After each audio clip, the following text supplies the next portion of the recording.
नीतू को बुलावा भेजा था गीता ने। चली आओ मेरे ससुराल नीतू, बहुत ज़रूरी काम है तुमसे। नीतू परेशान। गीता दी अपनी ससुराल में अच्छी तरह ही रह रही हैं। अभी हाल में कुछ बेहद दुखदाई घटनाएं जरूर घट गई हैं उनके यहाँ, लेकिन नीतू अपनी दी को जानती है। कैसी भी स्थिति आए, दी के हाथों में विधाता ने अमोघ अस्त्र सौंप रखे हैं। वे न केवल निपट लेंगी बल्कि जीतेंगी भी वे ही।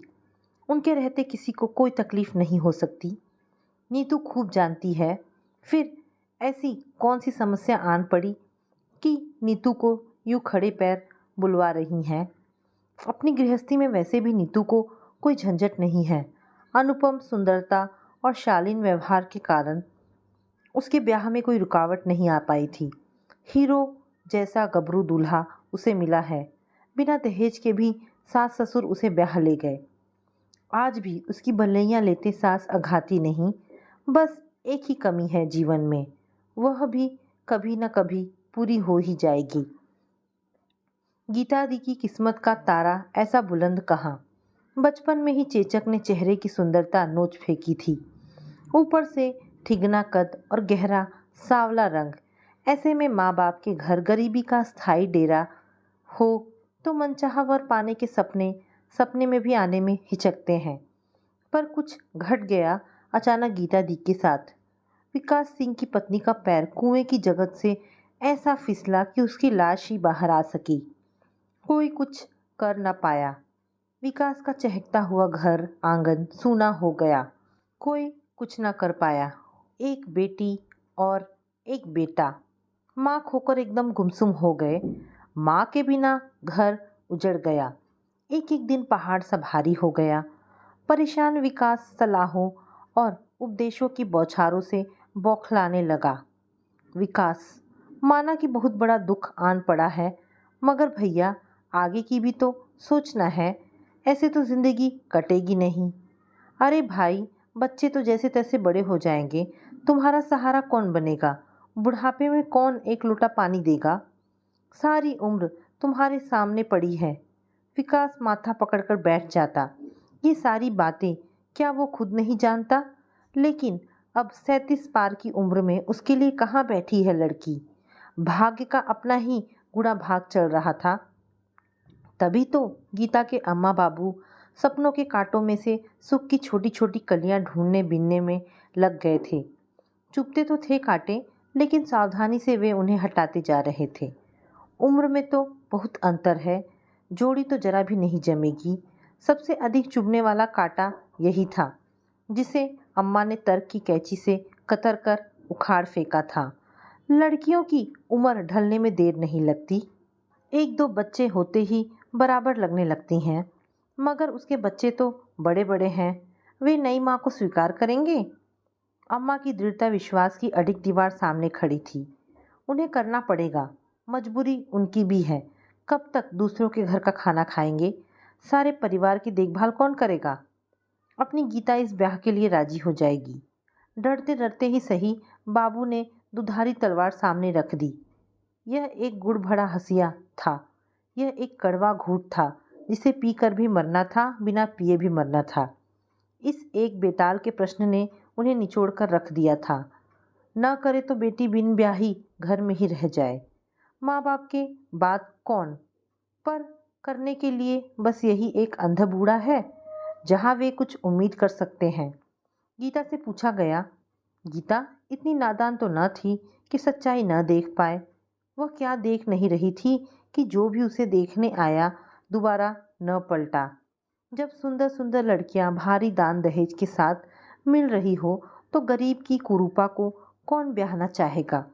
फिर गीता इतनी पढ़ी लिखी भी न थी कि अपने पैरों पर खड़ी होकर जीवन निर्वाह कर ले।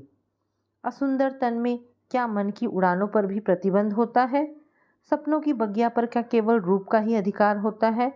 उठती उम्र की मीठी मीठी ख्वाहिशों ने गीता के मन को भी तो गुदगुदाया था, लेकिन उसकी राह में तो बंदिशों का दलदल था। अपनी मर्जी से राह चुनने की न गुंजाइश थी, न संभावना। झुकी हुई उदास आंखों की चुप्पी को ही गीता की हाँ मानकर विकास के घर विवाह प्रस्ताव भेज दिया गया। गीता को देखने विकास परिवार से कुछ लोग आए और बड़े गिरे हुए मन से गीता को अंगूठी पहनाकर चले गए। कहाँ वह रूपवती गोरी चिट्टी बहू और कहाँ यह काली ठिगनी लड़की। कहीं कोई तुलना नहीं, लेकिन नकारने की भी तो कोई गुंजाइश नहीं, न इनको और न उनको। मजबूरी में किया गया समझौता। चलो ठीक है, जैसी है गृहस्थी तो संभालेगी। बच्चों को 2 वक्त का खाना तो घर में मिलेगा, संझा को दिया बाती तो होगी। और गीता ब्याह के हवन कुंड में अपनी भावनाओं, कामनाओं, सपनों की आहुति डालकर सिंह परिवार की बहू बनकर आ गई। अपनी इच्छाओं का क्रियाकर्म करके उसने नए जीवन में पग रख दिया। 37-38 वर्ष के पुरुष को पति के रूप में स्वीकार करने में गीता 100 बार मरी। वह तो जीने मरने को एक ही तराजू पर तौलकर इस दहलीज के अंदर आई थी। नए घर में गीता थी और था जिम्मेदारियों का हिमालय। नई उम्र को जूझना था चौतरफा जवाबदारियों से। मुंह अंधेरे उठकर घर की साफ सफाई, नहाना धोना निपटाकर बच्चों का मनपसंद नाश्ता बनाना, उन्हें तैयार कर स्कूल भेजना, खाना बनाना, बर्तन कपड़े, सुबह से शाम तक चकरी की तरह घूमती, थक कर ऐसी चूर हो जाती कि याद ही ना आता कि वह अभी युवा है। सपने हैं। वह तो बस गृहिणी बनकर घर में आई और आते ही माँ के पद पर प्रतिष्ठित हो गई। सांवला सौंदर्यहीन मुख मातृत्व की पावन आभा से चांदनी को परास्त कर रहा था। मन की खूबसूरती ने तन को अदृश्य रत्नों से जगमगा दिया था। गीता तो रत्न जड़ित प्रतिभा है।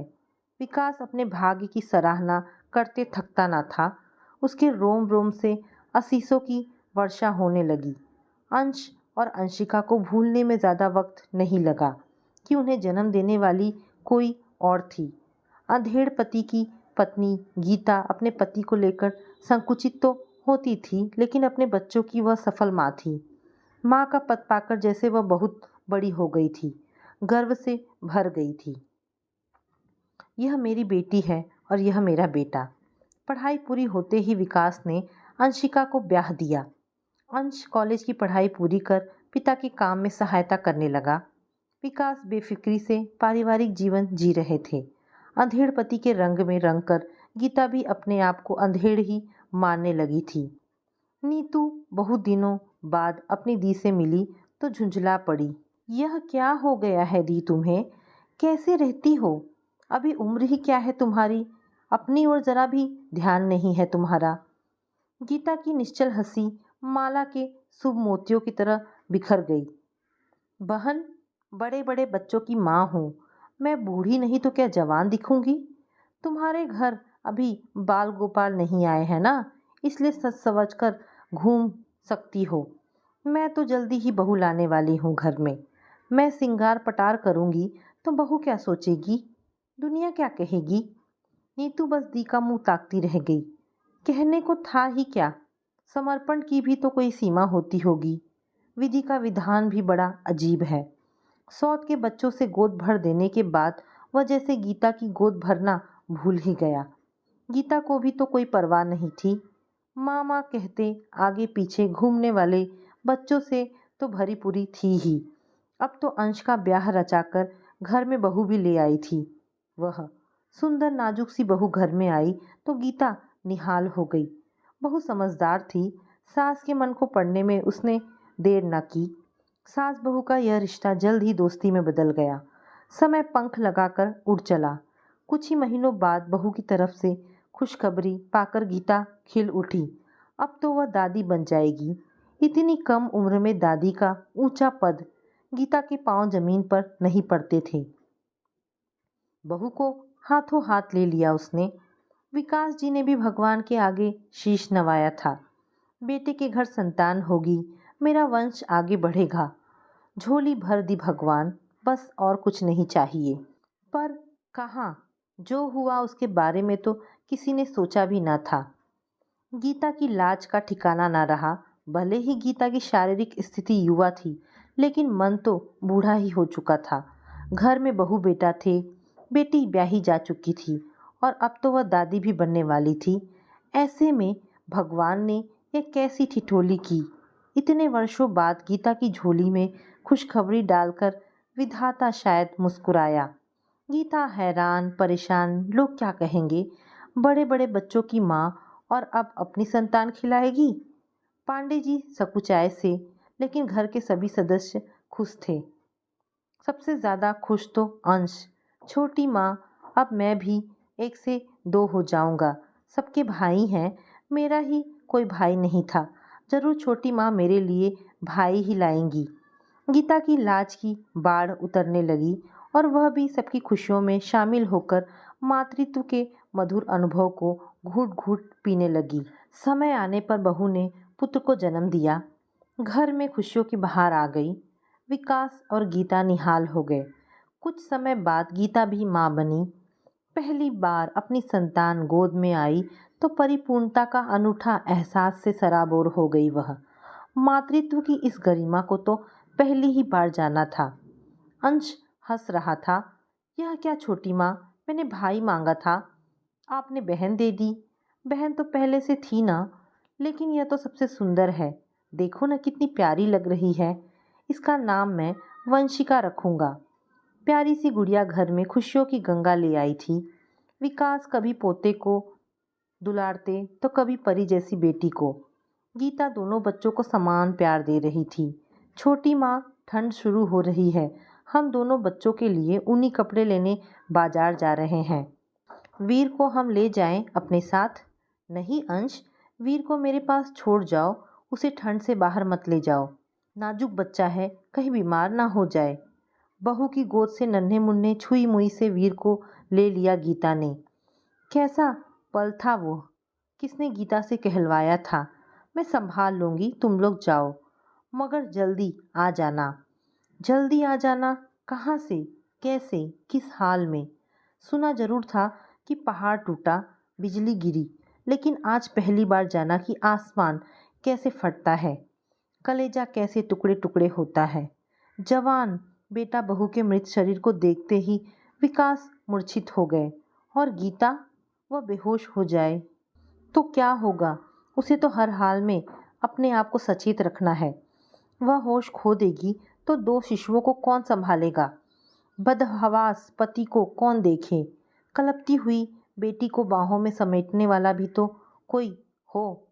मैं संभाल लूंगी, तुम लोग जाओ। क्यों निकले थे ये शब्द मुंह से? तूफान आकर सब कुछ ध्वस्त कर चला गया। अब मलबा समेटना था, मलबे में से घर ढूंढकर फिर खड़ा करना था। बेटी अपने घर की, पति बेहाल, 2 नन्हे बच्चे घर में, वीर बेहद कमजोर नाजुक। विकास उसे देखकर कातर हो उठते। बिना माँ के कैसे जिएगा? ऊपर का दूध तो यह पचा ही नहीं पा रहा है, हर बार उलट देता है। ना, नहीं बच पाएगा, भागा। विवश आंखें करुणा से भीग जाती। गीता क्या करे, क्या कहे? अपनी बेटी को हाथ में उठाती तो बिना माँ बाप के मासूम वीर को देखकर कलेजा मसोस उठता। वीर को गोद में लेती